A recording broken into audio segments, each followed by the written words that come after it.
Esse podcast faz parte da FIO. Siga @FIO Podcasts e conheça a rede ativista de vozes.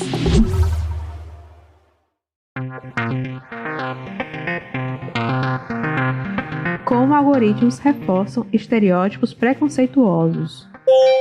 Reconhecer sistema opressor é parte da tarefa de Aliades.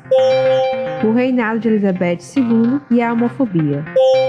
Quarta-feira, 14 de setembro de 2022. Hoje é dia do frevo. Olá, eu sou Nara Olivia e este é mais um Bom Dia Bicha. Levanta, viada, vamos assim! O seu podcast diário de notícias sobre as comunidades LGBTQIAP+.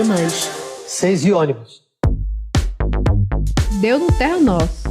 Como os algoritmos contribuem com o racismo e a lesbofobia. Publicado em 6 de setembro de 2022 por Caroline Nunes. Atos de discriminação racial são melhor percebidos em situações cotidianas, com insultos, ofensas e até mesmo agressões. No entanto, uma onda crescente desse preconceito tem sido notada nos últimos anos, só que desta vez no âmbito digital. O resultado implica em um novo cenário em que a agressão é velada em linhas de programação. É nisso que consiste o racismo algorítmico.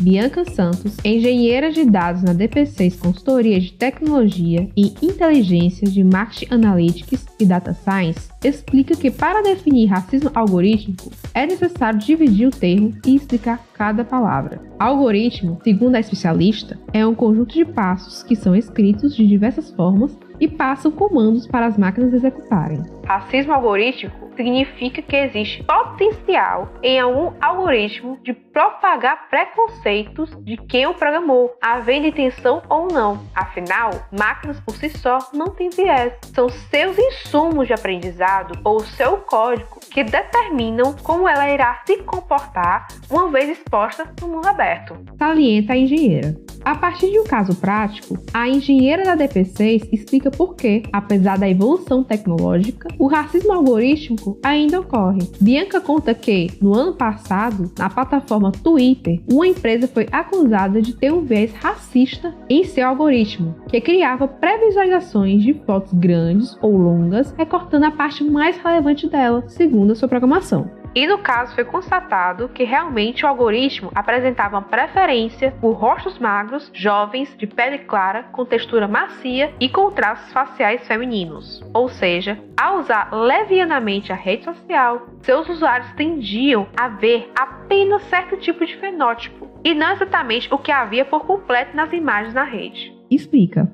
Neste caso específico, a analista comenta que os próprios usuários que contribuíram para o treinamento desse algoritmo, pois, para a escolha de qual o melhor recorte para a versão minimizada das fotos da comunidade, o algoritmo se baseava em qual parte da foto era mais interessante para todos os usuários, ou seja, qual recorte da foto mais fazia as pessoas clicarem para vê-la em seu todo. Com isso, podemos dizer que o algoritmo só estava perpetuando o preconceito social e os vieses dos usuários da rede social. Essa nuance não foi algo que os programadores previam em seu desenvolvimento. Como o racismo algoritmo é algo que pode não ser intencional, é realmente difícil entender se ele está ali no algoritmo ou até qual parte precisa ser mudada para que ele deixe de ser enviesado. Pondera. De acordo com o artigo acadêmico Código Sapatão, Lesbofobia Algorítmica e a Plataformização da Vida, da pesquisadora Juliana Motter, a lesbofobia algorítmica é uma resposta automatizada das plataformas à existência e permanência de mulheres lésbicas nas mais diversas plataformas. A autora explica que, em 2019, uma campanha chamada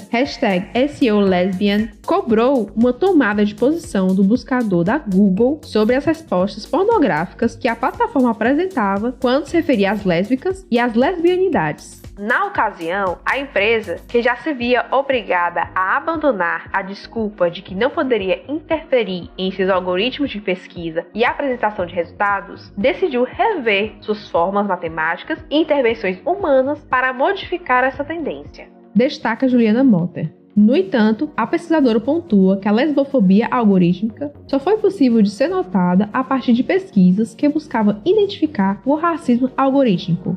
A inspiração para realizar essa categorização veio a partir do trabalho de Tarcísio Silva, em que o pesquisador propõe a utilização da expressão racismo algorítmico em oposição à noção de algoritmo racista, com o intuito de dar dimensão a um fato que não é isolado, mas sim parte de todo um sistema racista, cissexista, heteronormativo e patriarcal. Destaca: quero dar meus parabéns por Caroline Nunes por essa matéria.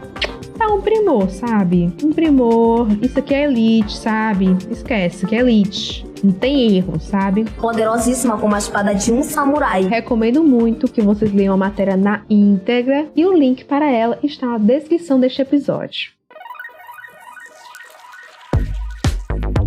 Deu no e-queer. Questionar a cis-heteronormatividade não é uma tarefa só dos LGBTs. Publicado em 8 de setembro de 2022 por Miguel Trobini. O momento de questionar a sua própria sexualidade ou identidade de gênero é sempre muito marcante na vida de qualquer pessoa LGBTQIAPN+.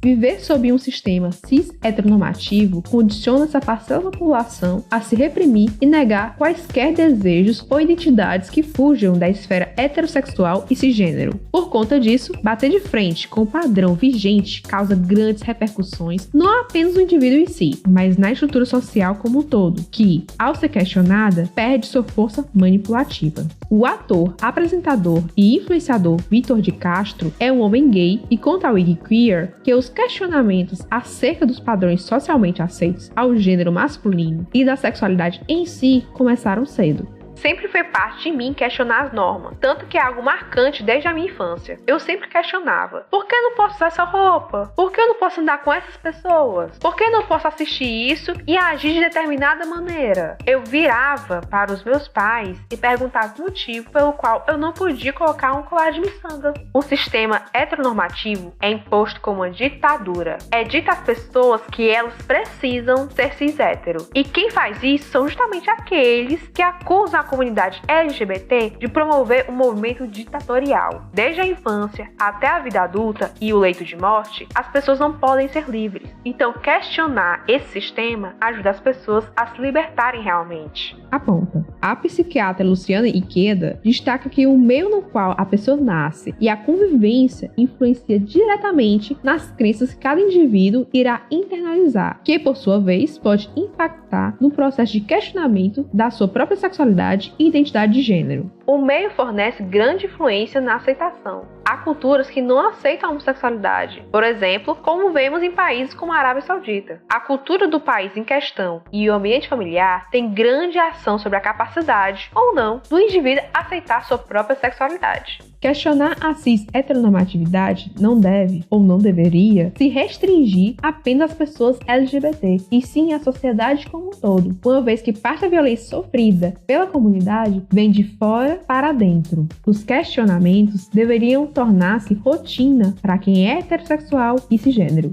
Não estar na pele de pessoas LGBT ou de pessoas pretas, no caso racismo, e de mulheres, no caso machismo, impede que os indivíduos atingidos pelo privilégio branco, hétero, cis e masculino consigam compreender em totalidade como funcionam essas opressões. Contudo, ainda que não exista a experiência da vivência, o fato de fazerem parte de um grupo opressor encarrega a estas pessoas a responsabilidade de ajudar na luta contra a violência. Elvis Justino resgata o fato de que, especialmente na política, o termo aliado é banalizado. Colocar-se como alguém a favor da luta LGBT é muito diferente de ser ativamente influente no próprio meio para garantir os direitos desta população e colaborar com a busca por melhores condições de vida daqueles que fogem do padrão heterossexual e cisgênero. Precisamos entender até que ponto eles são aliados. Destaca. Nas próprias câmaras legislativas, até que ponto os que estão ali presentes entendem os próprios privilégios. Alguns até propõem leis e medidas pró-LGBT. Quem é hétero cis e está em posição de poder precisa usar os benefícios perante a sociedade que o favorece e usar em prol daqueles que são postos à margem. É preciso olhar para essas pessoas e dizer: esse sistema cis-heteronormativo está matando pessoas. Enquanto eu passava essa matéria pra vocês, me veio várias situações na cabeça. Gata. Tanto de LGBTfobia, quanto de pessoas virando pra mim dizendo: nossa, eu não tô entendendo qual é o sofrimento de vocês, LGBTs. Eu não tô entendendo onde é que eu errei. Você pode me apontar aqui, sabe? Porque apesar de ter esse LED enorme, esse neon gigante dizendo qual é o meu erro, eu não entendo. Ah, se ferrar, né? Você não se enxerga não, gata? Recomendo muito que vocês leiam a matéria que tá linkada na descrição desse episódio, porque assim, o Vitor, ele conta muitos relatos pessoais, inclusive da terapia de conversão que ele sofreu. Porra! Então assim, é pesado, mas é bem necessário. Se liga, hein? Além da leitura desta matéria, gostaria de recomendar 2 episódios de podcasts parceiros sobre a temática da cis-heteronormatividade e como ela nos atinge. O primeiro é o episódio sobre heterossexualidade compulsória do podcast Sapa Justa, e o segundo é o episódio 78 do Bisão Voador, com a participação do Linomar Nepomuceno, que é um rapaz que por muito tempo estudou para ser padre e largou tudo para viver uma história de amor e, enfim, maravilhosa. Recomendo muito esses 2 episódios. Deu na revista Fórum: Rainha Elizabeth II e o longo reinado à sombra da homofobia, publicado em 9 de setembro de 2022 por Marcelo Heiler.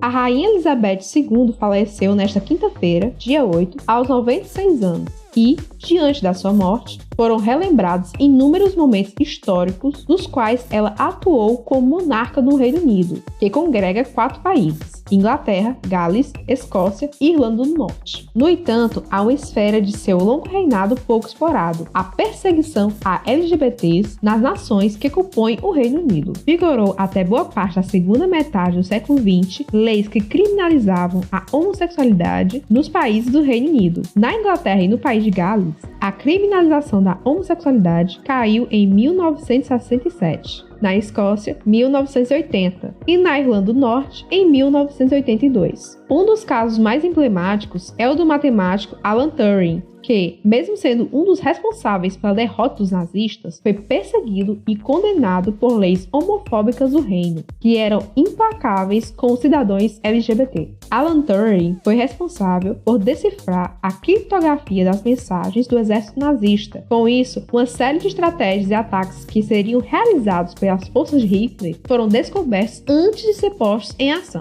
Para muitos historiadores, o matemático foi peça-chave na vitória dos países aliados contra o nazismo. Porém, em 1952, a polícia inglesa descobriu que Alan Turing mantinha um relacionamento com outro homem. Condenado, Turing foi obrigado a passar pela castração química, que o levou à depressão e, posteriormente, a se suicidar em 1954. A história do matemático foi relatada no filme O Jogo da Imitação, de 2004. Durante boa parte de seu reinado, a Rainha Elizabeth II nada falou sobre o fato de milhares de homossexuais terem sido perseguidos, presos e condenados pelas leis do Reino Unido. Será apenas no final de seu reinado que a monarca irá a público falar sobre a questão das LGBT. A primeira vez que Elizabeth II se pronunciou sobre os homossexuais que foram perseguidos e presos no Reino Unido foi em 2013, quando ela pede desculpas publicamente ao matemático Alan Turing e lhe concede perdão oficial. Posteriormente ao perdão de Alan Turing, se inicia um movimento do Reino Unido que recebeu o nome de Alan Turing Law, que reivindica o perdão real a todos aqueles que foram presos e condenados por causa de sua orientação sexual. O movimento surgiu efeito e, em 2016, foi concedido perdão a milhares de pessoas condenadas e perseguidas pela homofobia dos poderes oficiais do Reino Unido. Se boa parte do reinado de Elizabeth II foi marcado por uma grande sombra homofóbica, a monarca tentou reverter essa imagem nos últimos anos à frente do Reino Unido. Em maio de 2021, a monarca anunciou a proibição das chamadas terapias de conversão ou cura gay, ações que visam alterar a identidade de gênero e orientação sexual das pessoas LGBT. Outro momento considerado histórico no que diz respeito às questões LGBT foi quando a Rainha Elizabeth, durante seu discurso na abertura do parlamento, se comprometeu a combater os crimes de ódio contra LGBTs. Nosso governo certamente fará mais progressos para combater as disparidades salariais e a discriminação de gênero. As pessoas geralmente são discriminadas com base em sua raça, fé, sexo, deficiência ou orientação sexual. O reinado de Elizabeth II foi marcado por várias coisas, né? Gata. Homofobia, colonialismo, machismo, casos grotescos que ela abafou dos netos. Então, assim... Sua culhãozuda! Entendo que para as pessoas que vivenciam o reino, o que a rainha diz tem um grande peso. Mas pra gente, aqui no Brasil, não sei, a gente olha pra esse perdão após a morte da pessoa e fica... Tá. Que porra é essa? Confesso que eu não queria julgar, mas já estou julgando. Abafa. Perdoar alguém depois que a pessoa morre e ainda mais perdoar alguém por algo que não é errado me soa muito absurdo. Exatamente. Novamente, eu entendo que é questão cultural, mas pra mim, aqui, com toda a cultura que eu sou inserida, isso soa bizarro. Você envergonha a classe dos gays. E não se esqueçam, o link da matéria, como sempre, está na descrição. Chegamos ao final de mais um Bom Dia Bicha! Essa semana foi complicado, tanto que eu nem apareci na segunda-feira, mas tá tudo sob controle, tá, gente? A vida vai voltar pros eixos. Se dane, cansei. Se ela não voltar pros eixos, tudo bem, a gente finge que voltou até ela de fato voltar, tá? É assim que a gente segue o baile.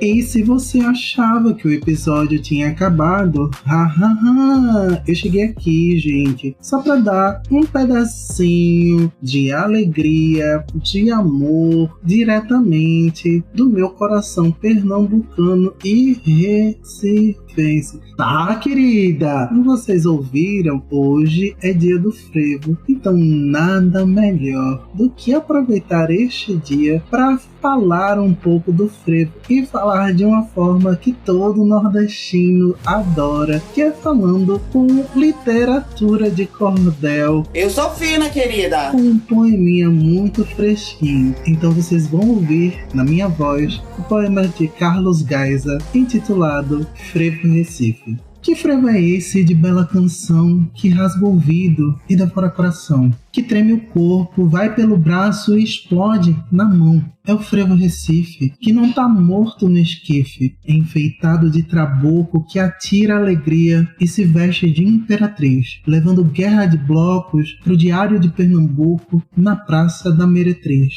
No Rio Capibaribe, esse frevo vai passar. Vou tomar banho de frevo quando esse frevo tocar. Que passa a ponte de lá pro outro lado brincar, que passa a ponte de cá pra quem vem namorar. Vai arrastando a gente e não há quem aguente. Eu tô passada. E pra quem não sabe, pra quem não viveu, vai aproveitar um carnavalzinho gostosinho, fora de época ou dentro de época, na Cidade Maravilha, que é a nossa Veneza brasileira, mais conhecida como Recife. Curtir um galo da madrugada ou ir conhecer nossa grande manifestação noturna em Olinda, que é o Homem da Meia-Noite. Menina, a gente vai se divertir horrores, venha logo. Então, gente, corre lá, vai curtir um carnaval, porque é sobre isso. E frevo, patrimônio imaterial do Brasil. Chupa, queridas. Beijinho, gente, e aproveitem o resto do dia. O Bom Dia Bicho tem identidade visual, edição e produção de Rod Gomes. Idealização de GG, pesquisa e roteiro de Zé Henrique Freitas, que também apresenta juntamente com Nara Olivia, Rod Gomes, Isa Porter e Bia Carmo. O programa integra a Fio Podcasts. Conheça os outros programas da Rede Ativista de Vozes. E não deixe de nos visitar e nos seguir em todas as redes sociais. Os links para as redes e para as matérias que você ouviu neste episódio estão na descrição. E amanhã, a partir das 6 da manhã, tem mais Bom Dia Bicha! Vem, vem! E quem quiser, mas só quem quiser, tá? Pode me seguir lá no Twitter, @NaraOliviaX, que lá eu comento, assim, umas epifanias que eu tenho ao longo do dia. E de repente esses comentários, epifanias que eu tenho, aparecem com mais de 10 likes. Eu fico, nossa, eu vou irritar. Ainda bem que eu não irritei até o momento, né? Abafa. Mas se você quiser me ver antes do hit, antes de ficar famosa, é bom me seguir, porque eventualmente vai rolar, porque do nada, eu te juro, é do nada mesmo. Mas é isso. Beijo!